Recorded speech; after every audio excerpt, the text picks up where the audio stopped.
কেলাস গঠনকারী কণাগুলোকে গোলকের সাথে তুলনা করা হয় এবং একক কোষে কণা যে বিভিন্ন পজিশনে যে অবস্থান করে তাতে তারা কিন্তু একক কোষের সমস্ত আয়তন অধিকার করতে পারে না। ফলে একক কোষ গঠনকারী কণাগুলি একক কোষের কৌণিক বিন্দু বা দেহকেন্দ্রে বা একক কোষটা যে টাইপের হোক, সরল, পৃষ্ঠকেন্দ্রিক বা প্রান্তকেন্দ্রিক, একক কোষ গঠনকারী কণাগুলো সমস্ত আয়তন একক কোষের সম্পূর্ণ আয়তন অধিকার করতে পারে না। একক কোষের আয়তনের তুলনায় গঠনকারী কণা যতটুকু অংশ অধিকার করে, যতটুকু আয়তন অধিকার করে, সেই অংশটুকুকে বলা হয় পেকিং দক্ষতা। ফলে আমরা পেকিং দক্ষতা নিয়ে আলোচনা করব। মনে রাখবে, পেকিং দক্ষতা বলতে কণাগুলি দ্বারা অধিকৃত আয়তন বা একক কোষের আয়তন। আমরা যদি ছবিটার দিকে তাকাই তাহলে দেখতে পাচ্ছি কৌণিক বিন্দুগুলোতে গঠনকারী কণাগুলো অবস্থিত, কিন্তু মাঝে মাঝে ফাঁকা জায়গা আছে। ফলে আমরা পেকিং দক্ষতা বলতে বুঝবো কণাগুলি দ্বারা অধিকৃত আয়তন বা একক কোষের আয়তন। এই ধরনের পেকিং দক্ষতা বের করতে গেলে যেমন সরল একক কোষের ক্ষেত্রে বাহুর দৈর্ঘ্য 2r হয়, এই কনসেপশনটা থাকা যায়। আমরা যদি দেহকেন্দ্রিক একক কোষের ক্ষেত্রে দেখি অনেকগুলো অংশ থাকলেও এর মধ্যেও ফাঁকা জায়গা থাকে, ফলে কণাগুলো একটা একক কোষের সম্পূর্ণ আয়তন অধিকার করতে পারে না।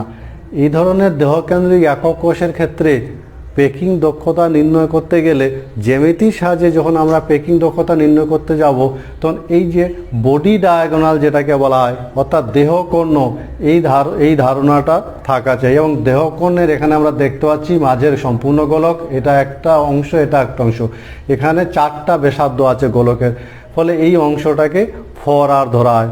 অন্যদিকে আমরা যদি পৃষ্ঠকেন্দ্রিক একক কোষের ক্ষেত্রে দেখি আরও ঘন সন্নিবেশ হলেও এখানেও কিন্তু ফাঁকা জায়গা বা গ্যাপ থাকে। ফলে এই ধরনের পৃষ্ঠকেন্দ্রিক একক কোষের যখন আমরা পেকিং দক্ষতা নির্ণয় করব, তখন পৃষ্ঠকেন্দ্র ইকুয়াল টু 4r, অর্থাৎ এখানে যে 4টা ব্যাসার্ধ আছে এই ধারণাটাই থাকা চাই। আমরা এই ধারণাগুলো নিয়ে আমরা পেকিং দক্ষতা নির্ণয় করার চেষ্টা করব। সরল একক কোষের পেকিং দক্ষতা নির্ণয় করব। আর পেকিং দক্ষতা নির্ণয় করার আগে আমরা যদি ছবিটার দিকে তাকাই তাহলে দেখব সরল একক কোষে 2টো গোলক টাচ করে থাকে। ফলে 2টো কৌণিক বিন্দুতে অবস্থিত 2টো গোলক টাচ করে থাকায় এ ধরনের একক কোষের যে বাহু এ সেটা 2r হয়। সুতরাং সরল একক কোষের ক্ষেত্রে এ সমান 2r। আমরা চলে আসব সরল একক কোষের ক্ষেত্রে, আমরা ধরে নিলাম একক কোষের বাহুর দৈর্ঘ্য এ আর গঠনকারী কণার ব্যাসার্ধ r। ফলে সরল একক কোষে আমরা জানি কেবলমাত্র কৌণিক বিন্দুগুলোতে গঠনকারী কণা থাকে, আবার কৌণিক বিন্দুগুলোর অবদান হলো 1/8। ফলে সরল একক কোষে মোট গোলকের সংখ্যা হবে 1টি। কেলাস গঠনকারী কণাগুলোকে আমরা গোলক ধরে নিই, আর কণার মোট আয়তন যেহেতু কণার সংখ্যা 1 আর গোলকের আয়তন আমরা জানি 4/3 πr³। সুতরাং সরল একক কোষে কণার মোট আয়তন হবে 1 × 4/3 πr³। আর যেহেতু একক কোষের বাহু এ, ফলে একক কোষটার আয়তন হবে a³। পেকিং দক্ষতা সমান একক কোষে মোট কণার আয়তন বাই একক কোষের আয়তন। আমরা কণার আয়তন পেলাম 4/3 πr³ আর একক কোষের আয়তন a³। এই মানগুলো যদি বসিয়ে দেওয়া যায় তাহলে আমরা পাবো 4/3 πr³ বাই 8r³ সমান π/6 সমান 0.524, অর্থাৎ 52.4%। কাজে একক কোষে পেকিং দক্ষতার মান হলো 52.4%। 100 ভাগের মধ্যে এত ভাগ কণাগুলো অধিকার করবে, বাকি অংশটুকু ফাঁকা থাকবে।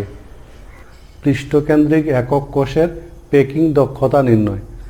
পৃষ্ঠকেন্দ্রিক একক কোষে কৌণিক বিন্দুতে গঠনকারী কণা এবং পৃষ্ঠকেন্দ্রে গঠনকারী কণা বর্তমান থাকে। ফলে আমরা যদি একটা পৃষ্ঠতল কনসিডার করি তাহলে দেখতে পাবো পৃষ্ঠতলের মাঝে একটা গোলক বর্তমান এবং এই কৌণিক বিন্দু আর এই কৌণিক বিন্দু।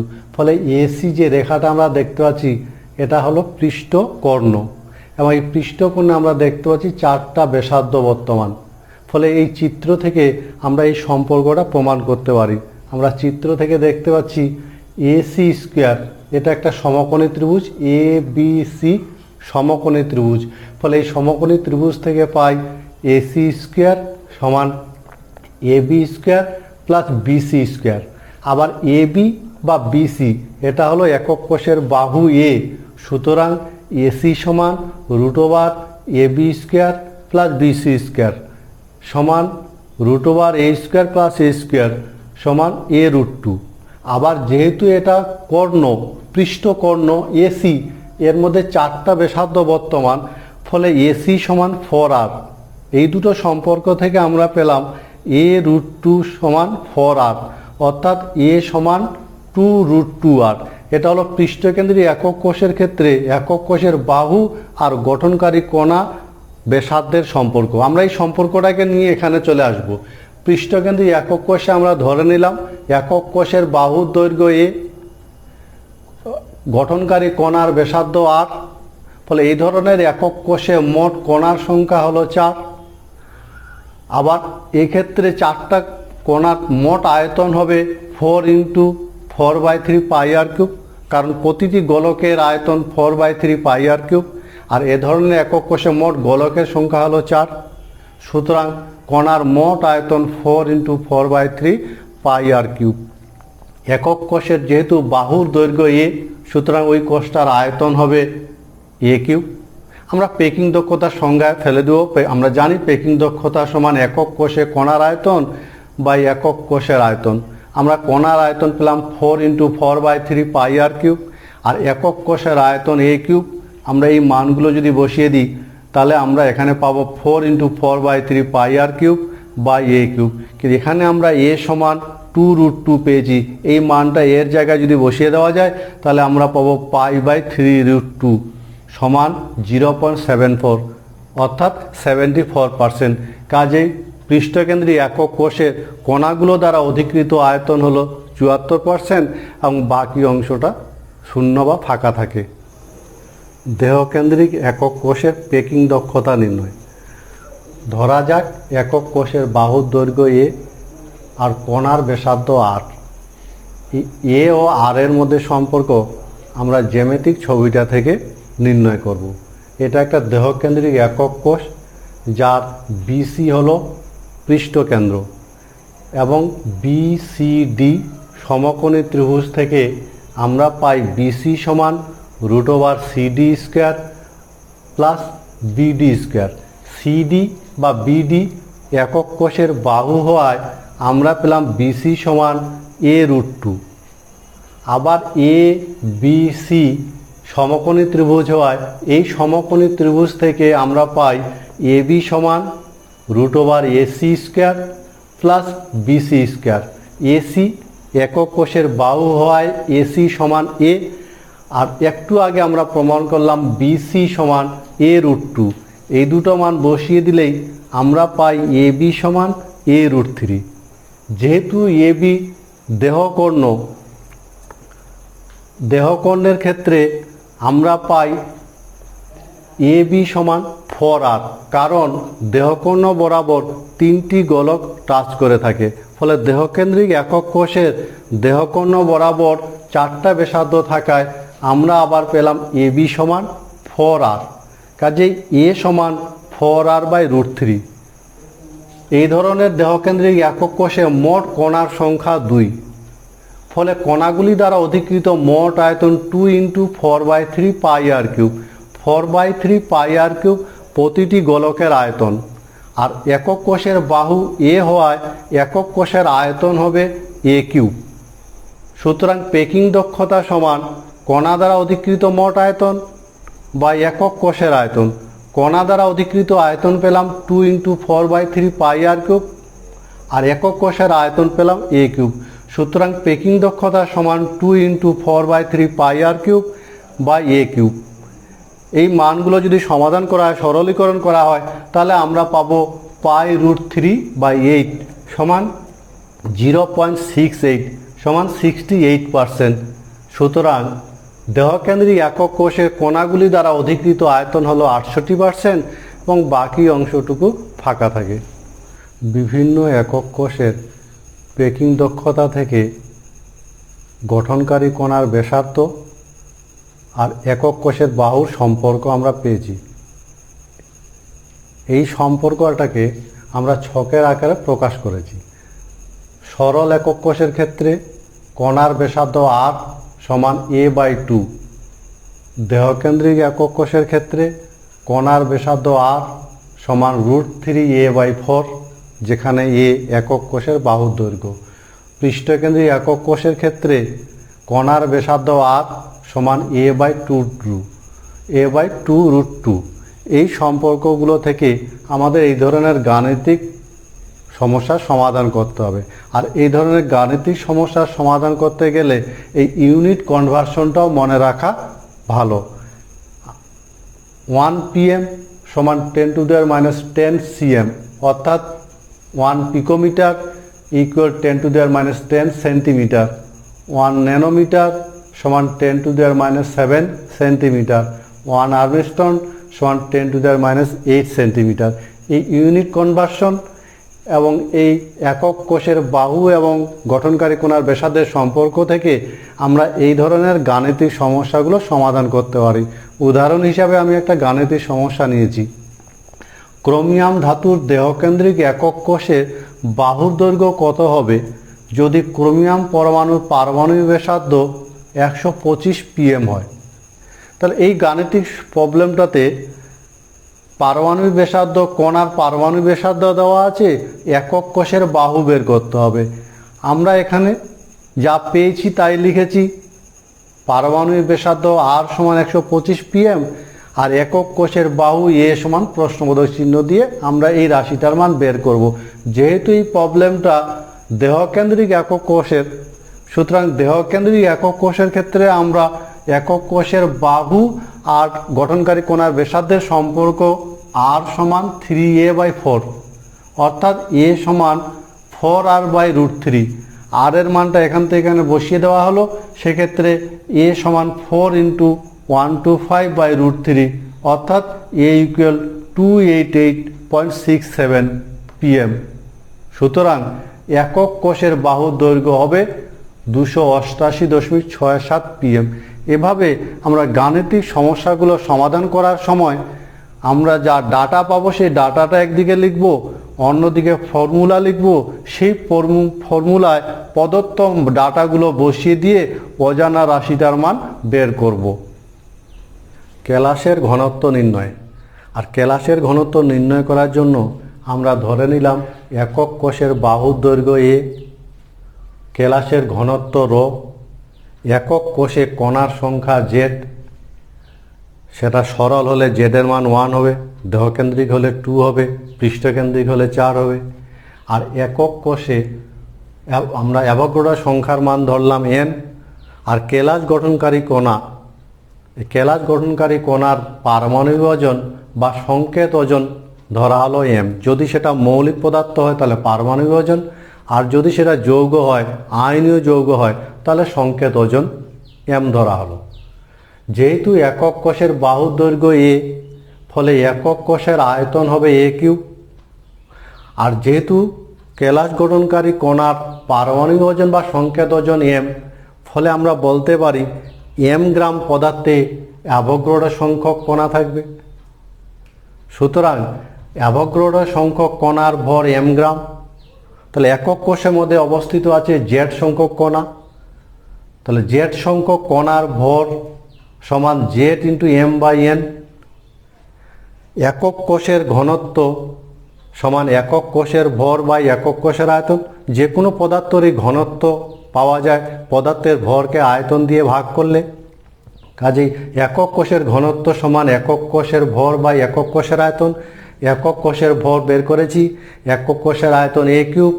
মানগুলো বসিয়ে দিলেই আমরা পাবো ঘনত্ব ρ সমান z × m/n × a³, যেখানে z হলো একক কোষের ভর, m হলো গঠনকারী কণা পারমাণবিক ওজন বা সংকেত ওজন, n অ্যাভোগাড্রো সংখ্যা, a হলো একক কোষের বাহু।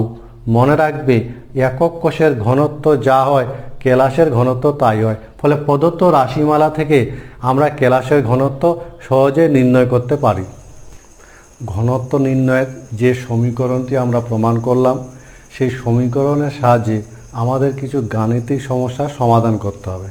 তবে এই ধরনের গাণিতিক সমস্যার সমাধান করার আগে একটা জিনিস মনে রাখা দরকার, ঘনত্বের একক যদি গ্রাম পার সেমি কিউবে থাকে বা গ্রাম পার সেমি কিউবে নির্ণয় করতে চাও, তাহলে কিন্তু একক কোষ যে আছে সেই একক কোষের বাহুর দৈর্ঘ্য অথবা একক কোষ গঠনকারী কণার ব্যাসার্ধের দৈর্ঘ্য সেটা কিন্তু সেন্টিমিটারে কনভার্ট করতে হবে। যদি সেন্টিমিটারে থাকে ঠিক আছে, যদি অন্য কোনো একক হয়তো পিকোমিটার বা ন্যানোমিটারে আছে তাহলে সেক্ষেত্রে সেটাকে কিন্তু সেন্টিমিটারে কনভার্ট করার পর ফর্মুলায় সেটাকে পুট করতে হবে। আমি উদাহরণ হিসাবে একটা অঙ্ক এখানে নিয়েছি। পৃষ্ঠকেন্দ্রিক কপার কেলাসের একক কোষের কিনারা দৈর্ঘ্য কত হবে? পৃষ্ঠকেন্দ্রিক কপার কেলাসের একক কোষের কিনারা দৈর্ঘ্য কত হবে যদি কপারের ঘনত্ব 8.9 গ্রাম পার সেমি কিউব এবং কপারের পারমাণবিক ওজন 63.5 হয়। এ ধরনের অঙ্ক সমাধান করার সময় অঙ্ক পড়ে আমরা একদিকে তার ডাটাগুলো লিখব। যেমন এখানে আমরা যা যা পেয়েছি বলে দিয়েছে কপারের ঘনত্ব 8.9 গ্রাম পার সেমি কিউব, তাহলে ঘনত্ব র সমান 8.9 গ্রাম পার সেমি কিউব। কপারের পারমাণবিক ওজন 63.5, ফলে এম সমান 63.5। আর যেহেতু পৃষ্ঠকেন্দ্রিক বলেছে ফলে একক কোষে কণার সংখ্যা জেড সমান 4। আর এ ধরনের অঙ্কের ক্ষেত্রে অ্যাভোগাড্রো সংখ্যার মান দেওয়া থাকতেও পারে, নাও থাকতে পারে। আমাদের জানা অ্যাভোগাড্রো সংখ্যার মানটা আমরা এখানে লিখব 6.022 10⁻23। অঙ্কটাতে একক কোষের কিনারা দৈর্ঘ্য বের করতে বলেছে। একক কোষের কিনারা দৈর্ঘ্যকে আমরা এ দিয়ে প্রকাশ করি, সুতরাং এ সমান প্রশ্নবোধক চিহ্ন দিয়ে আমরা চলে আসব ফর্মুলায়। আমরা জানি ঘনত্ব নির্ণয়ের রাশিমালা রো সমান Z into M by N into a cube. আমাদের নির্ণয় করতে হবে এটাকে আমরা বাঁ দিকে নিয়ে আসবো, সুতরাং এ কিউব সমান Z into M by rho into N. আমরা এই দিক থেকে প্রাপ্ত মানগুলো এখানে বসিয়ে দিলেই এ সমান পাবো 3.62 ইন্টু 10⁻⁸ সেন্টিমিটার। এটাই হবে একক কোষের কিনারা দৈর্ঘ্য। দ্বিতীয় গাণিতিক উদাহরণটা সমাধান করি। দেহকেন্দ্রিক ক্রোমিয়াম কেলাসের একক কোষের বাহুর দৈর্ঘ্য যদি 287 pm হয় এবং ক্রোমিয়ামের পারমাণবিক ওজন যদি 52 হয়, তাহলে কেলাসের ঘনত্ব কত হবে? এই উদাহরণটাতে আমরা ঘনত্ব নির্ণয় করব। অঙ্কটা থেকে প্রাপ্ত তথ্যগুলো আমরা এখানে লিখব।